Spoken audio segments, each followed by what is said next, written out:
Hey, Julie, today on the podcast, we're going to talk about jargon. We're going to talk about how to speak 401k with your clients. But when it comes to jargon, I'll tell you, whenever my kids call me to go and stop at a coffee shop and order them a coffee, it's not that simple, right? I don't drink coffee personally, but it's like a whole nother language. Not only the type of coffee, but even the cup you have to get it in.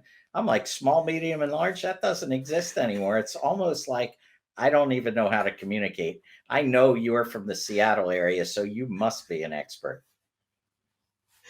I have had a little bit of practice in ordering Starbucks, yes, and don't ever say small, medium, large. It's short, tall, grande, and venti. Let's get it right here. Come on now. If you were the person in line in front of me, I might actually have you say, "Sirs, please step aside. Let me order for you. This is too painful." So, I'm very excited to if hear that, from e- Rick about the actual jargon that we can learn. I was going to say, if that ever happens, please ask me to step aside. But why don't you share with everybody who our guest is today? Give them a little bit of Rick's background. Rick Unser is a partner and managing director in Creative Planning's retirement practice. Creative Planning is a registered investment advisory firm that manages or advises on more than 225 billion in assets and serves clients in all 50 states. All opinions expressed by Rick are solely his own and do not represent the opinion of Creative Planning. Rick has over 20 years of experience working with retirement plans and has a unique depth of knowledge around plan investments, fees, design, and employee outcomes. Rick is also the creator and host of the 401k Fridays podcast. He has released over 250 episodes featuring topical interviews with influential guests from around the retirement industry and multiple employers and plan sponsors. When not working or hosting his podcast, he is a proud husband and father of three who tries to squeeze in a round of golf whenever he can. So, Julie, let's let everybody in on how Rick Unser taught you and I how to speak 401k with our clients. Hi, I'm John. And I'm Julie. We're the hosts of the Hartford Fund's Human Centric Investing Podcast. Every other week, we're talking with inspiring thought leaders to hear their best ideas for how you can transform your relationships with your clients. Let's go. Thank you so much for joining us for the Human Centric Investing Podcast, Rick. Welcome. Yeah, thank you so much for having me.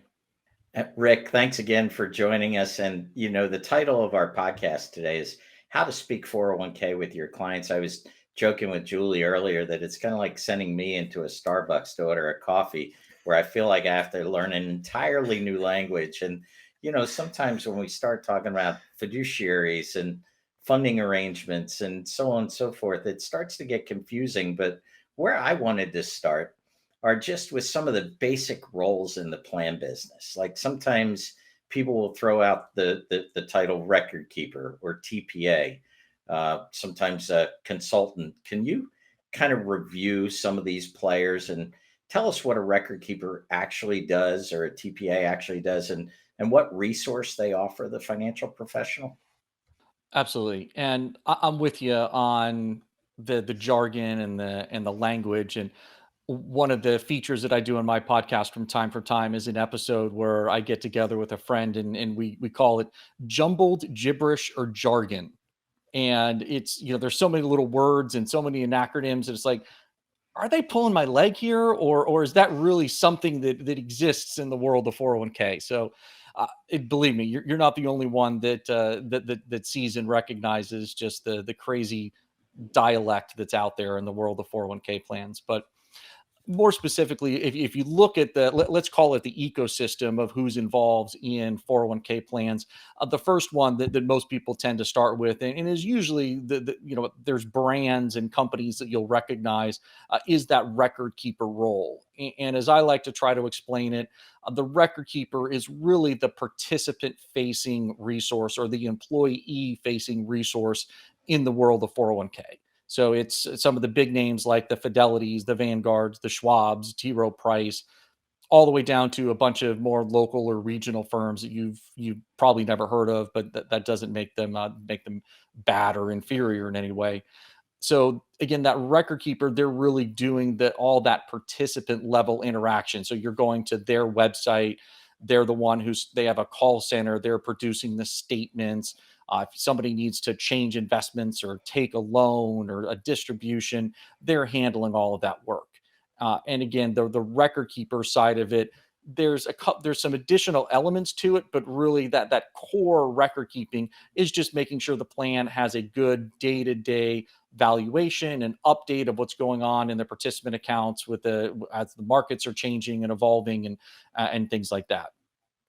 The TPA who you mentioned, this is where things can sometimes get a little confusing because there's sort of two different models out there in the world of 401k plans. What's called an unbundled arrangement is where you have a record keeper who is working with an independent third party administrator or TPA, or the plan might be offered on what's called a bundled arrangement where the record keeper is taking on the responsibilities of the TPA as part of the services they're providing to the business. So a third party administrator, what they do is they do all the stuff that the employees never see and quite frankly don't really appreciate or much less understand. So the third party administrator is the one who oversees the plan document. Every 401k has to have a document which states all the rules of the plan. And believe me, when you go from, hey, I participate in a 401k and I'm saving money out of my paycheck and my company gives me a nice match and I can choose some investments. When you go from that level of understanding of 401k to really starting to get into the guts of it, that TPA is really the one that is setting those rules with the company and enforcing those and helping to translate those as well to the business owner or to the business who are trying to make sure they understand how things work. So that plan document is what sets out all the rules. There's also some testing that plans have to go through every single year. And boy, that could be a podcast in and amongst itself in terms of how all that works. But suffice to say, there's some very complex math that needs to be run on the plan every year to make sure that it's being utilized in all the ratios and things of that nature work out.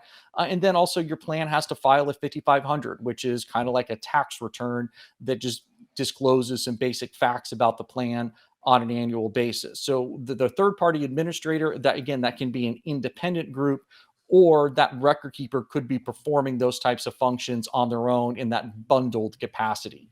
But those are the two big engines behind the plan that need to be present to make it go.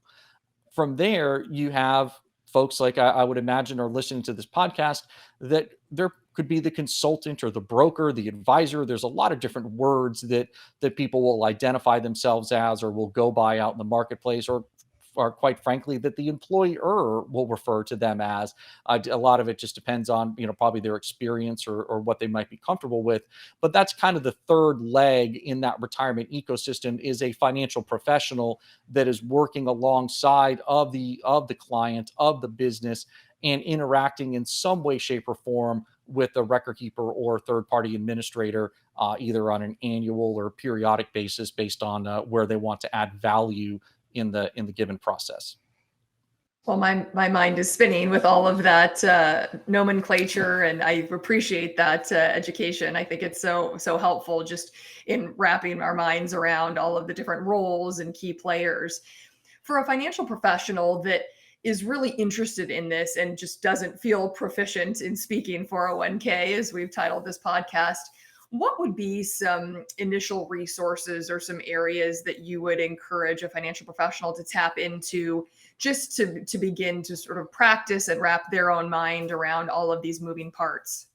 Yeah, I mean, I'll tell you what I did, and I think it probably still holds true today. And your wholesalers out in the marketplace are just tremendous resources, and it might not be, you might not be able to figure this out in one phone call, but I think if you have a trusted wholesaler that you work with, I would talk to them, find out who their 401k expert or who their 401k, or what we would call some more acronyms here, defined contribution or DC specialist might be in your given market, and really give them a call, get on the phone, get on a Zoom, whatever it might be, and just start to kind of ask questions or pick their brain.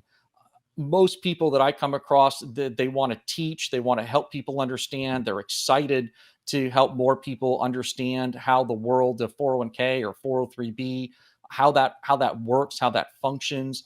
also those DC specialists, oftentimes they're going to know people in your local market. So one of the biggest things that helped me along the way was I found an amazing local third party administrator who just was willing to take me under her wing and just get on phone calls with me, answer calls, texts, emails, all sorts of crazy questions that I had, some of them very rudimentary and basic, like why do you have to do discrimination testing, to much more complex topics around this company acquired another company and they have different matching scenarios and they want to integrate them. They want to keep it as separate as long as they can. What do we do?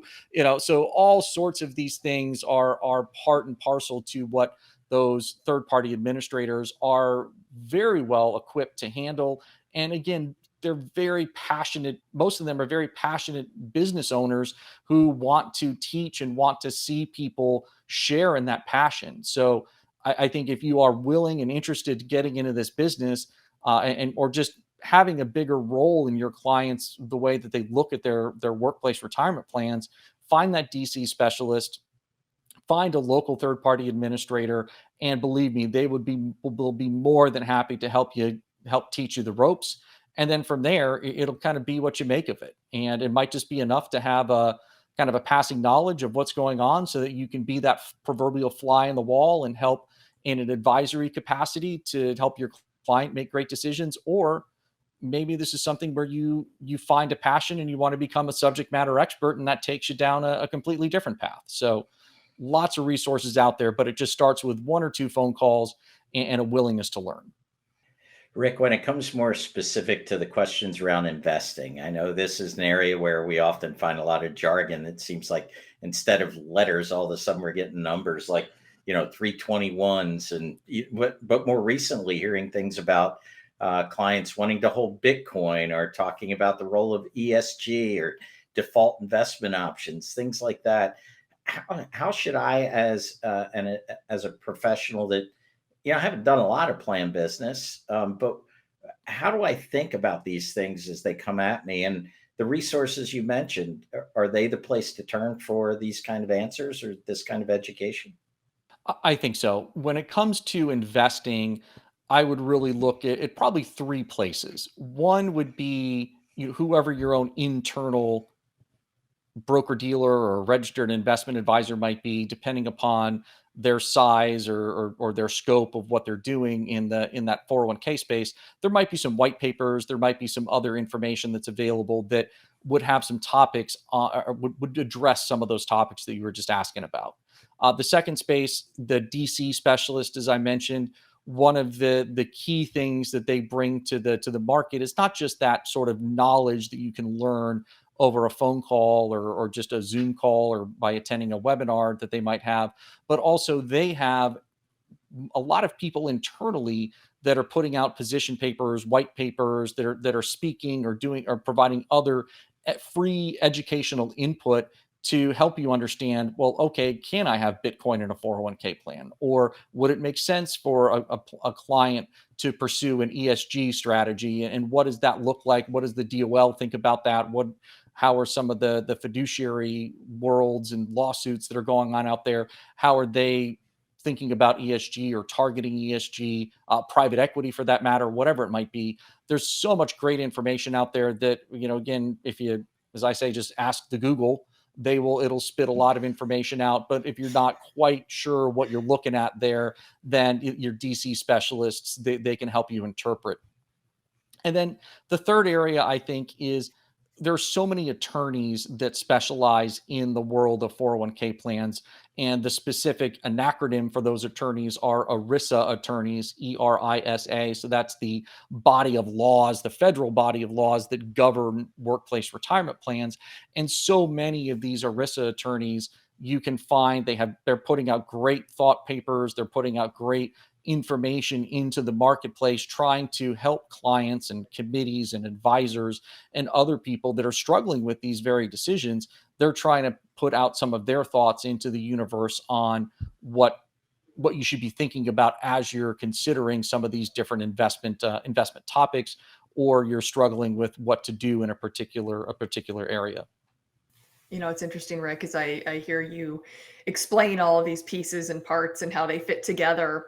I'm curious, as a plan gets larger, what starts to change in terms of the structure or the key players, or does it? I guess I being a novice at this and learning the language today, I'd be curious about your thoughts on what changes as plans grow. Yeah, it's sort of like watching kids get bigger, right? And their needs are going to change and evolve, and sometimes they're predictable, sometimes they're not. But what we see is, let's just start with kind of a small plan. A lot of times, just in this day and age, and in the way the market is today, a lot of times those small plans are going to have a record keeper. They're going to have that local third party administrator doing a lot of the compliance work, the plan design work, and you'll have a financial professional sort of attached to them. And then over time, as that plan grows, assets come in, maybe complexity increases. Sometimes they'll outgrow those relationships and they might need a new record keeper. They might move from an unbundled to a bundled service model, which means that they're sort of combining that record keeper and third party administrator role. Once a plan gets to enough headcount, about 120 employees or higher, again, it's kind of rough guidance there, they'll need an audit. So you have to have an independent third party that comes in and audits the financials of the plan every year. As you kind of continue to move up market, then you're going to start to see attorneys working a little more closely with plans, just because the stakes get a little higher in terms of the risk. As plan assets go from maybe a few 100,000 to a few million to 50 million, 100 million and up. That's really where you start to see some of the class action attorneys get a little more interested in retirement plans. And that's where, again, you have a lot of those employers who are going to look for that guidance and support from an independent ERISA attorney. Also, as depending upon the complexity of the company, there can be other consultants that are working that might not necessarily be directly advising the 401k, but you have compensation consultants or equity consultants or benefits consultants that are working with companies on broader, more holistic strategies that the 401k needs to fit into. So it definitely evolves and grows, but I wouldn't let any of that really intimidate you. I would say that for the time being, just kind of find what area of the market you're comfortable in, and as we talked about in the last episode, kind of where you feel like you can add value or solve problems. And over time, what you'll find is that you'll kind of find that niche where you serve the best, and then you'll be able to grow with that as the plans grow and as the needs of your client grow. And Rick, that was the nature of my next question for you, which is, we talked about jargon today, and it seems everybody speaks kind of the same jargon. And oftentimes I hear people say, look, when it comes to the plan business, don't just go and do the same thing everybody else does, right? Fees, funds, and fiduciary. But question to Rick Unser is, given that that part of the business seems somewhat commoditized, where, Rick, do you see the opportunity as a financial advisor to differentiate yourself from the offerings that another advisor may be bringing? Where's the opportunity lie? Yeah, I really think it comes down to looking at your book of business, finding where you have some commonalities or nexus within that book of business. My guess is that if you've got 20 clients, 100 clients, whatever it might be, there's probably some overlap there. You've probably found a group of people that you work well with and you speak well with, and they understand what you're saying, you understand what they're saying. Hey, that's probably why they hired you in the to be their financial advisor or planner or whatever the case may be. And then look at where there's some nexus where between them. Are they small business owners? Are they executives? Whatever it is. And then I think try to ask them some questions about, hey, tell me a little bit more about your workplace retirement plan. Is it, again, depending upon the level they're at, is it working for you? Is it working for your business? Are there things you would like to do, or you've always wondered if you could do, that might be able to make an impact or might help you, whether it be with your own personal financial planning, or might help you from a business level recruit or retain or grow your business. So I think kind of finding some of those answers, I think, will make you a very effective advisor and will give you a very good entry point, and also just kind of help you as you talk to some of those DC specialists or third party administrators. Hey, I don't do much 401k right now, but here's the 2 or 3 things I'm hearing from my clients, and I'm really trying to figure out how I can help them and how I can get better solutions for them.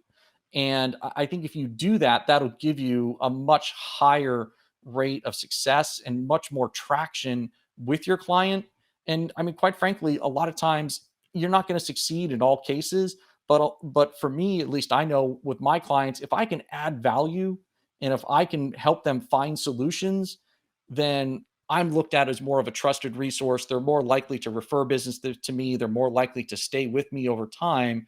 And I think that's just that's a win-win all around, whether you bring on kind of a new line of business or whether you are really just kind of enhancing your reputation as that trusted advisor that they can come to with any and all questions that might have a dollar sign next to it. Rick, as you know, so many financial professionals are members of a team. Have you found that in a team construct, it's best to have one person specialize in this area as opposed to have everyone on the team understand and speak the language, if you will? Or is there a best practice as it pertains to teams that you've come across in your experience? I do think depending upon your scope and how many plans you handle. Again, coming from my world, this is all I do. So we're very cross functional. Everybody sort of understands 401k or 403b or whatever it might be. But if you're a wealth manager, if you're a financial planner, and you're trying to get into the space, I think for now it's probably all right, learn, understand it on your own, kind of have those conversations, start to have some success. And then as you have some traction and you're looking for, okay, well, how do I go do more of this and continue to keep my clients happy? Probably start with somebody who's dedicated to doing this and can understand and get in there and invest the time and the energy that you just had to invest to kind of get yourself to a level of confidence, or excuse me, competence, versus trying to say, all right, everybody's going to get cross trained on 401k now. I don't know that that pays the dividends you probably want it to. Well, Rick, we certainly have enjoyed our conversation about jargon, and now Julie and I have a little jargon of our own. We're going to go through a series of questions, which we call lightning round questions, to help our audience understand a little bit better about who Rick Unser is. So, what we're looking for is the top answer right off the top of your head to some fairly simple questions that we're gonna fire at you. So, you ready to go? Let's do it. What's something you could eat for a week straight? I'll go grapes. Grapes I can do. Are you a city person or a country person? It's been an evolving question. I started as a city person, but as I get older and less tolerant of noise and other things, I've been enjoying a little more seclusion, a little more separation. So where I live, you've got neighbors literally 3 feet away from you in all directions. So it's fun to be there, but when if I really have to choose if I really have to choose where I want to be, it's a little farther away from the hubbub and a little more out in the country. Do you prefer to shop online or do you like to go to the store? Gosh, that's a coin flip. It depends on the store. Now, I mean, I like a good walk around at Williams Sonoma, but try to take me to a department store and I'll shop online all day. Rick, are you right-handed or left-handed? Right-handed. Do you prefer a paper to do list or a digital one? I do both. I get more done when I write it down and it's right in front of me. The digital to-do list is just it's too easy just to move it on to the next day. Would your friends say you're an introvert or an extrovert? I think that answer's changed over the last few years. I feel like if 10 is an extrovert and 1 is an introvert, I probably was more of a 6 or 7 a few years ago. Now I'm probably more of a 4 to 5. So slightly skewed towards introvert, but not somebody who likes to just sit by myself. In your opinion, what's the best age? The best age is today, right? Today's age. Get out there and enjoy it, embrace it, and appreciate it, and make the most of it. And I think we'll leave you alone after that one. That was a great answer. Rick, we can't thank you enough for joining us today and sharing your insight on how to speak 401k with your clients. And for those of you listening that would like to hear more from Rick and other industry experts, please check out his podcast at the 401k Fridays podcast. Thank you again, Rick, for being here with us on the Human Centric Investing Podcast. Thanks for having me. Thanks for listening to the Hartford Funds Human Centric Investing Podcast. If you'd like to tune in for more episodes, don't forget to subscribe wherever you get your podcasts and follow us on LinkedIn, Twitter, or YouTube. And if you'd like to be a guest and share your best ideas for transforming client relationships, email us at guestbooking@hartfordfunds.com. We'd love to hear from you. Talk to you soon. The views and opinions expressed herein are those of our featured guests who are not affiliated with Hartford Funds.